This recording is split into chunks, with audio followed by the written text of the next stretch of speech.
नमस्कार Devanjali cooking channel को आपण मानकु स्वागत करुच्ची सांग माने आज आम सारू को नहीं बहुत ही बढ़िया तरकारी आज बनइबा सीटा भी बिना प्याज रसुण पकईकी आपण या पूजा दिन मानकर मध्य बनईकी खाई पारिबे बहुत ही बढ़िया लागिबो। तेबे चलतु आरंभ करिबा एई स्वादिष्ट रेसिपी को सांग माने याकू आपण गरम भात सहित खाई पारिबे बहुत ही बढ़िया लागिबो। तेबे चलतु आरंभ करिबा। प्रथमे आमे कढ़ई बसैकी देदेबा गोटे चामच तेल सांग माने आपण माने जदि पूजा दिन मानकर करूथिबे ताहेले आपण घिओ मध्य नहीं पारिबे। मो एटा रिफाइंड तेल नैछि। तेल भल भाव में गरम हो सारे सिझेकी रखिथिबा सारू को देदेबा। सारू को सिझेबा टाइम रे आपण अल्प टिके लूण देदेबे जहा द्वारा चोपा बढ़िया भाव में छाड़ी जाय थाए भल भाव में। एबे किछि समय याकू भाजी नबा।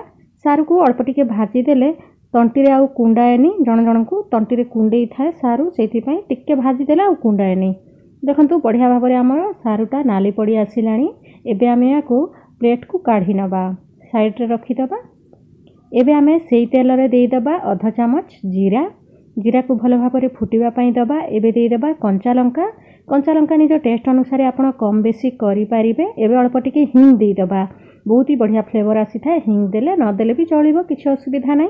किछि समय भाजी नबा।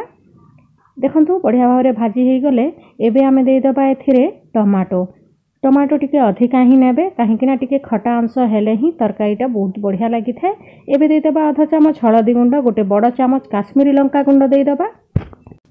एबे आमे गोटे बड़ चामच धनिया गुंड देई दबा। जीरा गुंड आ जमारू देबेनी टिके धनिया गुंड ही देई देबे।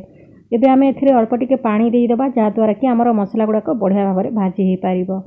सांग माने आशा करूछु वीडियोटी आपण मानकु पसंद आसीथिबो। ए बढ़िया नुआ नुआ वीडियो देखिबा पई प्लीज देवांजलि कुकिंग सहित जोड़ी हेकि रहंतु। चैनल टी को सब्सक्राइब कर दियंतु आ निज फ्रेंड मानक सहित मध्य शेयर कर दियंतु। से मान मध्य तांग घरे बनेकी खाई पारिबे।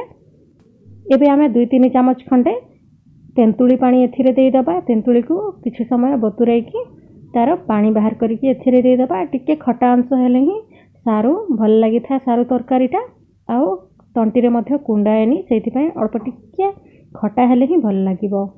आपण जदि स्किप करबा को चाहुथिबे ताहले आपण स्किप मध्य करि पारिबे किछि असुविधा नै। एमती किछि समय फुटिबा परे एबे आमे एथिरे दे देबा स्वाद अनुसार लूणटा देले शीघ्र हमर मसलाटा रेडी हे जिवो।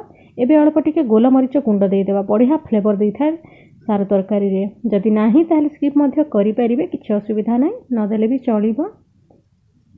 देखंतु बढ़िया भाव में मसलाटा हो सारे एबे आमे एथिरे गोटे ग्लास खंडे पानी देबा। आपण जदि अधिका जूस रखिबा पई चाहुथिबे ताहले अधिका टिके पानी मध्य देई पारिबे। पानीटा फुटी आसिले भाजी के रखिथिबा सारू को एथिरे देई दबा।